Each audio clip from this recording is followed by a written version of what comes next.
Shalom, Shalom, selamat pagi anak-anak muda. Saya berharap kita dalam keadaan baik-baik saja. Perkenalkan, nama saya Mas Tofai. Di pagi hari ini saya rindu untuk membagikan kebenaran firman Tuhan bagi kita semua dimanapun kita berada. Namun sebelum kita membaca dan merenungkan kebenaran firman Tuhan di pagi hari ini, saya mengajak kita semua untuk menghadap Tuhan dalam doa. Kita meminta tuntunan Tuhan agar memberi kita hikmat pengertian agar kita mengerti setiap kebenaran yang akan kita sharing bersama pada pagi hari ini.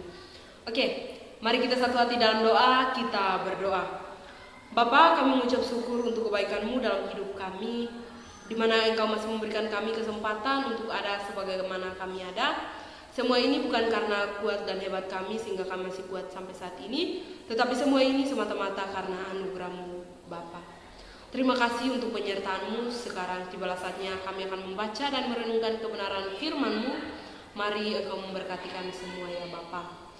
Beri kami hikmat pengertian agar kami dapat mengerti setiap kebenaran firman-Mu, dan lebih daripada itu kami dapat melakukannya dalam kehidupan kami hari lepas hari. Seluruh hidup kami persembahkan hanya dalam nama Tuhan Yesus. Haleluya, amin. Sekali lagi shalom teman-teman semua. Oke, di pagi hari ini saya mengajak kita semua untuk membuka satu kebenaran firman Tuhan yang terdapat dalam Yakobus pasal 4 ayatnya yang ke-13 hingga ayatnya yang ke-17, yang menjadi dasar bagi kita semua untuk sama-sama kita merenungkan bersama di pagi hari ini. Terdapat dalam Yakobus pasal 4 ayatnya yang ke-13 hingga ayatnya yang ke-17. Di bawah perikop, jangan melupakan Tuhan dalam perencanaan. Ayatnya yang ke-13, jadi sekarang, hai kamu yang berkata, hari ini atau besok kami berangkat ke kota Anu, dan di sana kami akan tinggal setahun dan berdagang serta mendapat untung. Sedang kamu tidak tahu apa yang akan terjadi besok. Apakah arti hidupmu? Hidupmu itu sama seperti uap yang sebentar saja kelihatan lalu lenyap. Sebenarnya kamu harus berkata, jika Tuhan menghendakinya, kami akan hidup dan berbuat ini dan itu. Tetapi sekarang kamu memegahkan diri dalam congkakmu, dan semua kemegahan yang demikian adalah salah. Jadi jika seorang tahu bagaimana ia harus berbuat baik, tetapi ia tidak melakukannya, ia berdosa. Oke, demikian pembacaan firman Tuhan pada pagi hari ini. Pada kesempatan ini saya ingin membagikan satu tema kecil, yaitu ambisi yang benar. Sekali lagi, tema yang akan kita bahas di sini adalah ambisi yang benar. Oke, saudara-saudari yang terkasih dalam Kristus Yesus, pertama-tama kita ketahui terlebih dahulu apa itu ambisi. Ambisi dalam Kamus Besar Bahasa Indonesia, kata ambisi diartikan sebagai keinginan terbesar seseorang untuk mencapai sesuatu. Sekali lagi, dalam Kamus Besar Bahasa Indonesia, kata ambisi diartikan sebagai keinginan terbesar seseorang untuk mencapai sesuatu. Nah, dari arti kata ini teman-teman, saya ingin menjelaskan bahwa kalau dalam kehidupan kita hari ini, kita memiliki cita-cita atau ingin mencapai sesuatu di masa yang akan datang. Oke, teman-teman, di usia kita yang sekarang atau kita yang tergolong dalam usia muda, tentunya kita punya banyak cita-cita atau keinginan untuk mencapai di masa yang akan datang. Teman-teman, saya percaya bahwa setiap kita pasti punya ambisi. Kalau orang yang tidak memiliki ambisi, artinya dia tidak tahu lagi kemana arah hidupnya. Tetapi setiap kita, saya yakin kita pasti punya ambisi masing-masing. Oke? Dari bacaan kita yang sudah kita baca bersama tadi, ada beberapa poin penting yang ingin saya sampaikan. Mungkin sebelum kita mulai, mungkin ada yang bertanya, Kak, apakah memiliki ambisi itu salah sehingga harus diberi tema ambisi yang benar? Nah, bagaimana kita bisa membedakan dan lain sebagainya. Oke, kita akan membahasnya di selanjutnya. Tetapi saya ingin mau menjelaskan bahwa ketika ada ambisi yang benar, tentunya ada ambisi yang salah. Nah, teman-teman, kita harus pahami benar-benar agar kita tidak salah memiliki ambisi dalam hidup kita. Di masa muda kita ini, kita mau penuhi dengan ambisi yang benar. Nah, teman-teman, ambisi ini juga sering dikaitkan dengan keinginan seseorang untuk mencapai sesuatu. Nah, teman-teman, kalau dalam kehidupan kita di mana kita menjalani setiap perjuangan kita, baik yang mungkin sebagai seorang mahasiswa atau seorang pekerja yang bergerak di dunia karir dan lain sebagainya, pasti memiliki ambisi masing-masing. Contohnya, saya memiliki ambisi ketika saya menyelesaikan studi saya bisa pelayanan dan bisa menyenangkan hati Tuhan dan lain sebagainya. Tentunya itu bersifat pribadi. Mungkin teman-teman renungkan sendiri. Saya memiliki ambisi, ambisi saya ini, saya ingin mencapai ini dan tujuan akhir saya ini. Oke. Poin penting yang akan saya bahas di sini adalah peringatan tentang yang pertama adalah peringatan tentang terhadap perencanaan tanpa Tuhan. Teman-teman, untuk berbicara mengenai menyusun satu rencana atau ingin mencapai sesuatu, memiliki ambisi untuk mencapainya, kita pasti selalu berkata bahwa kita mengandalkan Tuhan. Amin. Oke, teman-teman, tentunya ini bukan hal yang salah ketika kita berkata bahwa dalam perencanaan saya atau saya ingin mencapai ini, saya selalu mengandalkan Tuhan. Nah, ini biasanya menjadi quotes bagi setiap orang yang ketika ingin memulai sesuatu yang baru, pasti dia berkata, saya selalu mengandalkan Tuhan. Oke. Tetapi teman-teman, haruslah kita tahu bahwa Yakobus dalam kitab ini atau yang sudah kita baca mengingatkan kepada kita bahwa ketika kita memiliki ambisi dan kita hanya mementingkan diri kita sendiri tanpa melibatkan Tuhan dalam setiap perencanaan atau ambisi kita tersebut, sejatinya kita tidak menyadari bahwa kehidupan kita hanya seperti uap yang kelihatan sekejap saja kelihatan lalu lenyap. Nah, teman-teman, realitas hari-hari ini mengajarkan kita bahwa orang yang meninggal dunia tidak harus menunggu sampai usia 70-an ke atas sesuai yang dikatakan dalam firman Tuhan bahwa batas usia manusia itu 70 ke atas dan lain sebagainya. Tetapi hari-hari ini realitas mengajarkan kita bahwa seperti kita usia muda yang mungkin belasan tahun atau 20-an ke atas bisa saja meninggal kapan saja dan dimanapun kita berada. Kita tidak tahu, kita tidak bisa memprediksi hal itu. Nah, teman-teman, seharusnya kitab Yakobus ini mau mengajarkan kita untuk memiliki ambisi yang benar. Kita mau selalu untuk mengandalkan Tuhan dalam setiap perencanaan kita. Bagaimanakah kita bisa membuktikan bahwa saya memiliki ambisi yang benar dengan mengandalkan Tuhan dan lain sebagainya? Teman-teman, saya mau mengingatkan bahwa pada poin yang penting ini tentang peringatan terhadap perencanaan tanpa Tuhan, saya mau katakan bahwa begini, ketika seorang berkata bahwa dia mengandalkan Tuhan atau tidak, kita akan membuktikan bahwa kita akan membuktikan ketika ia memulai sesuatu perjuangan dalam kehidupannya atau dia ingin mencapai sesuatu dalam kehidupannya, kita akan membuktikan bahwa apakah dia mengandalkan Tuhan dan lain sebagainya atau tidak. Nah, teman-teman atau saudara-saudari yang terkasih, seorang yang mengandalkan Tuhan bisa saja kita tidak bisa umbar ke semua orang bahwa saya mengandalkan Tuhan, tapi akan dibuktikan lewat setiap perjuangannya. Teman-teman, saya mau bilang bahwa ketika kita memulai satu perjuangan, yang kita temui di sana hanya kegagalan atau menyelesaikannya dengan sempurna. Hanya dua hal ini saja, teman-teman. Bisa saja di pertengahan kita bisa putus atau kita bisa bertahan sampai menyelesaikannya. Dengan setiap proses yang ada, kita bertahan untuk menyelesaikannya. Nah, peringatan terhadap perencanaan tanpa Tuhan ini, teman-teman, sejatinya mengajarkan kita satu hal penting dalam kehidupan kita, bahwa untuk memulai sesuatu saya harus membuktikan bahwa saya selalu mengandalkan Tuhan. Nah, orang bisa saja berkata bahwa mengandalkan Tuhan tetapi kenyataannya tidak. Nah, kenyataannya tidak ini kita bisa buktikan lewat apa? Ketika gagal di pertengahan bisa menyalahkan Tuhan. Teman-teman, ini hal yang sangat berbahaya dalam kehidupan kita. Kenapa saya bilang berbahaya? Karena orang menyalahkan Tuhan seolah-olah Tuhan yang membuat dia gagal dan lain sebagainya. Seharusnya kita memiliki pikiran yang benar terhadap ini, teman-teman, agar kita tidak menyalahkan Tuhan dalam setiap perencanaan kita atau setiap apa yang ingin kita capai. Saya mau berkata begini, teman-teman, melibatkan Tuhan bukan berarti menghilangkan tanggung jawab dalam diri kita. Amin. Melibatkan Tuhan dalam setiap perencanaan kita bukan menghilangkan tanggung jawab dalam diri kita. Artinya ada perjuangan yang harus kita selesaikan agar kita mencapai apa yang menjadi keinginan kita. Tetapi teman-teman, ketika kita mau memiliki ambisi yang benar atau ambisi yang sesuai dengan apa yang harus kita miliki, sejatinya kita harus melihat apa yang menjadi tujuan akhir saya atau apa yang memotivasi saya untuk memulai ini. Apakah hanya untuk menyenangkan diri saya sendiri atau bisa dinikmati orang dan saya bisa menyenangkan hati Tuhan. Nah, orang seringkali bisa mengerti bahwa saya menyenangkan Tuhan itu ketika saya sebagai seorang penginjil, pendeta dan lain sebagainya. Sejatinya itu salah teman-teman.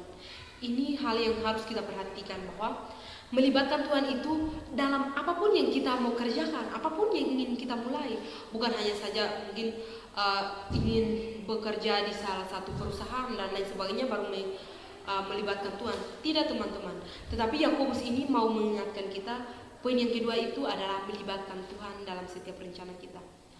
Melibatkan Tuhan ini tentunya kita tidak bisa berkata secara langsung bahwa saya melupakan Tuhan dalam perencanaan saya. Tidak teman-teman. Tetapi Tuhan mau, dan lewat surat Yakobus ini mau mengingatkan kita satu hal bahwa ketika kita ingin memulai sesuatu, kita harus berjalan bersama Tuhan. Kenapa saya berkata begitu? Berjalan bersama Tuhan bukan hanya memilih untuk ketika kegiatan yang dilakukan atau ingin mencapai sesuatu itu berbau rohani baru melibatkan Tuhan. Sedangkan kalau berbau sekuler atau bekerja di dunia sekuler itu tidak perlu melibatkan Tuhan. Sejatinya kita harus ingat bahwa Yakobus ini dengan jelas mengatakan bahwa hidup kita ini hanya datang daripada Tuhan teman-teman. Jadi apapun yang menjadi pekerjaan kita tidak menutup kemungkinan bahwa kita harus mengandalkan Tuhan dalam segala rencana kita. Teman-teman, kita jangan memandang jenis pekerjaan kita agar kita bisa memiliki motivasi yang benar. Nah, teman-teman, sejatinya kita harus menyadari juga bahwa memulai sesuatu itu tergantung motivasi juga teman-teman. Nah, di poin yang ketiga saya mau membagikan satu poin lagi, yaitu motivasi yang benar.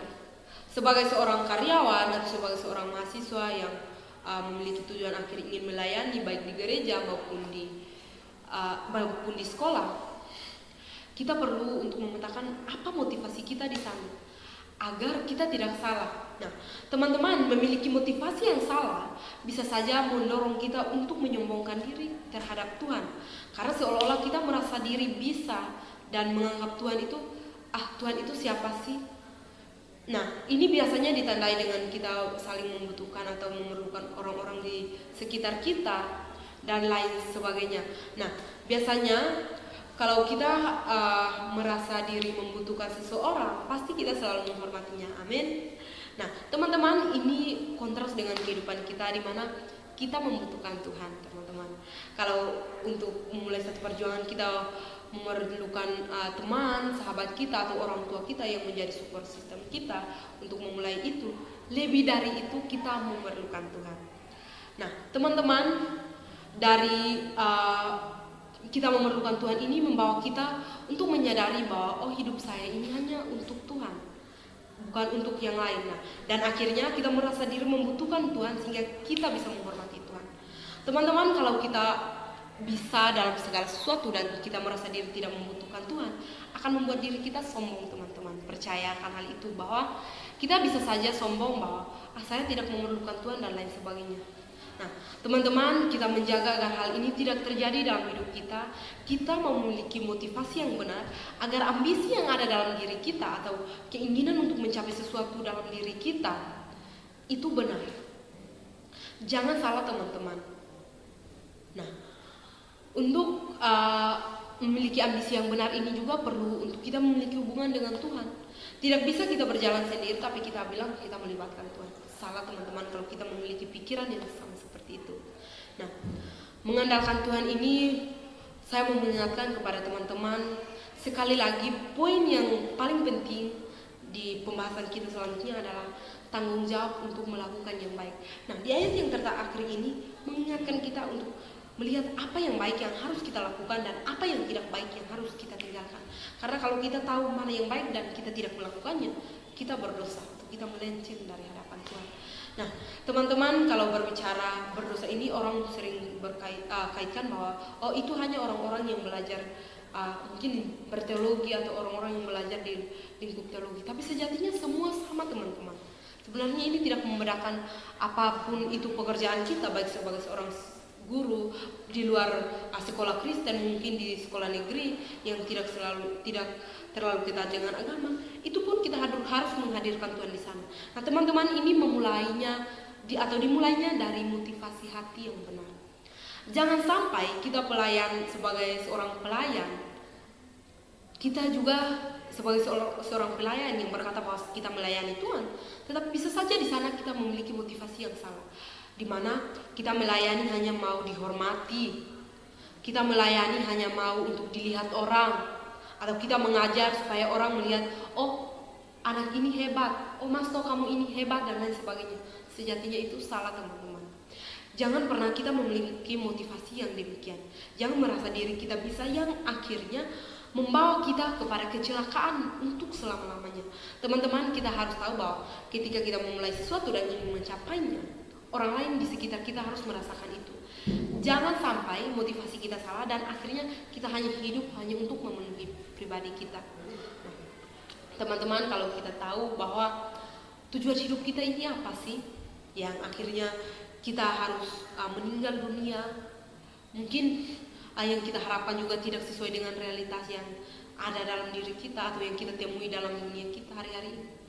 Dengan hadirnya teknologi, teman-teman, saya mau mengingatkan bahwa tanggung jawab kita semakin besar. Kenapa?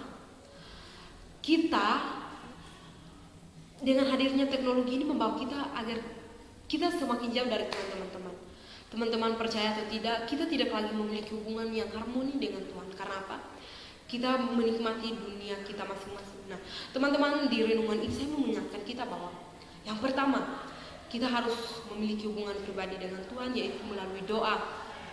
Doa itu yang akan membuat kita untuk terus berkomunikasi dengan Tuhan. Yang selanjutnya, membaca kebenaran firman Tuhan. Teman-teman, Alkitab menjadi tuntunan bagi kehidupan kita, yang dalam Mazmur berkata bahwa firman itu pelita bagi kakiku dan terang bagi jalanku. Teman-teman, jangan ini hanya menjadi ayat hafalan dalam pikiran kita, tapi kita mau tunjukkan bahwa dalam setiap rencana saya selalu mengandalkan Tuhan, dan ini buktinya. Saya tidak menyalahkan Tuhan, mungkin karena ketidakmampuan saya salah memilih dan lain sebagainya, tapi saya tidak pernah menyalahkan Tuhan.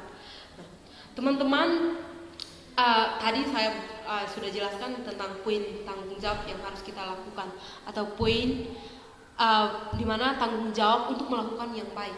Nah, teman-teman, untuk melakukan atau mengetahui mana yang baik dan mana yang tidak jauh dari itu, kita harus membaca kebenaran firman Tuhan, teman-teman.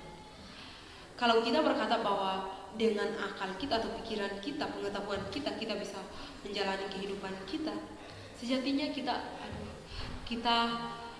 hanya punya sebatas kemampuan. Mungkin kita mengerti tentang konsep ini dan itu. Sebenarnya ini harus menjadi dasar kita agar kita mengerti apa sih tanggung jawab saya sebagai seorang mahasiswa atau lain sebagainya. Apa sih yang menjadi tanggung jawab saya? Nah, teman-teman, saya mau mengingatkan bahwa ketika seseorang ingin mencapai sesuatu, tentunya ia harus melewati proses. Sebagai seorang mahasiswa, kebetulan saya juga sebagai seorang mahasiswa, di mana untuk mencapai nilai yang baik atau IPK yang baik, mungkin teman-teman atau saudara-saudari yang terkasih menetapkan, di semester ini saya mau mendapatkan IPK 4,0 atau 3,8 dan lain sebagainya. Teman-teman, itu bukan perjuangan yang mudah, teman-teman. Harus menyelesaikan segala tanggung jawab yang ada baru bisa mencapai itu. Begitupun dengan diri kita, teman-teman. Nah, tanggung jawab yang kita lakukan, mungkin sebagai seorang mahasiswa harus mengikuti setiap perkuliahan yang ada, menaati setiap aturan yang ada, mengerjakan setiap tugas dari dosen yang ada, baik itu tugas ujian tengah semester, ujian akhir semester, semuanya harus diselesaikan dengan baik baru bisa mendapatkan nilai yang bagus. Tidak mungkin, contohnya saya duduk bersantai-santai, bermain handphone dan lain sebagainya, lalu ada dosen saya datang, Mas Toh, di semester ini kamu dapat IPK 4,0. Wah, Tuhan, saya kaget, ini nilai dari mana? Tanpa berjuang, tidak mungkin, teman-teman, kita bisa mendapatkan hal itu. Nah, teman-teman, ini mengajarkan kita bahwa tanggung jawab harus kita selesaikan dengan baik. Jadi Yakobus ini mengingatkan kita untuk selalu melibatkan Tuhan dalam setiap perencanaan kita, dan lebih daripada itu kita memiliki motivasi yang baik agar apapun yang menjadi pekerjaan kita, baik kita kerja sebagai seorang karyawan yang kerja di suatu perusahaan atau toko, atau sebagai seorang mahasiswa, sebagai seorang guru, penginjil, pengkhotbah, atau seorang pendeta yang mungkin mengembalakan jemaat Tuhan, bisa memiliki motivasi yang benar, dan apa yang ingin dia capai itu menyenangkan Tuhan dan orang di sekitarnya bisa menikmatinya, teman-teman. Saudara-saudari yang terkasih dalam Kristus Yesus, di akhir renungan saya pada pagi hari ini, saya mau mengajak kita semua untuk sama-sama kita merenungkan kebenaran firman ini, agar kita memiliki ambisi atau keinginan untuk mencapai sesuatu ini selalu benar dan selalu sesuai dengan kehendak Tuhan. Teman-teman, apapun yang menjadi pekerjaan kita, mari kita kerjakan dengan tulus sehingga kita tuntaskan, dan bukan hanya orang tua atau orang-orang di sekitar kita yang menikmatinya, tapi Tuhan juga senang, karena tujuan kita hanyalah menyenangkan hati Tuhan. Jadi sebagai penutup dari saya hanya mau mengingatkan teman-teman, jangan hanya memiliki kata-kata yang menghiasi mulut kita atau perkataan kita bahwa kita mengandalkan Tuhan dalam setiap perencanaan kita, tetapi mari kita tunjukkan bahwa setiap rencana saya selalu mengandalkan Tuhan, dan saya melakukan tanggung jawab saya dengan sempurna. Oke, amin untuk kebenaran firman Tuhan. Sebelum kita menutup perenungan kita pada pagi hari ini, mari kita tundukkan kepala kita berdoa. Bapa, kami mengucap syukur untuk kebenaran firman-Mu yang sudah Engkau sampaikan bagi kami. Mari terus ajari kami untuk memiliki ambisi yang benar atau keinginan untuk mencapai sesuatu yang benar di mata-Mu ya Bapa. Dan lebih daripada itu, kami menyelamatkan banyak jiwa lewat setiap pelayanan kami. Apapun dan dimanapun kami melayani, kami tidak membedah-bedahkannya, dan kami selalu memiliki motivasi yang benar. Seluruh hidup kami pertaruhkan hanya di dalam nama Tuhan Yesus. Teruslah berkarya dalam hidup kami, karena hanya di dalam nama Tuhan Yesus kami datang dan berdoa. Haleluya. Amin. Amin untuk kebenaran firman Tuhan. Terima kasih. Shalom.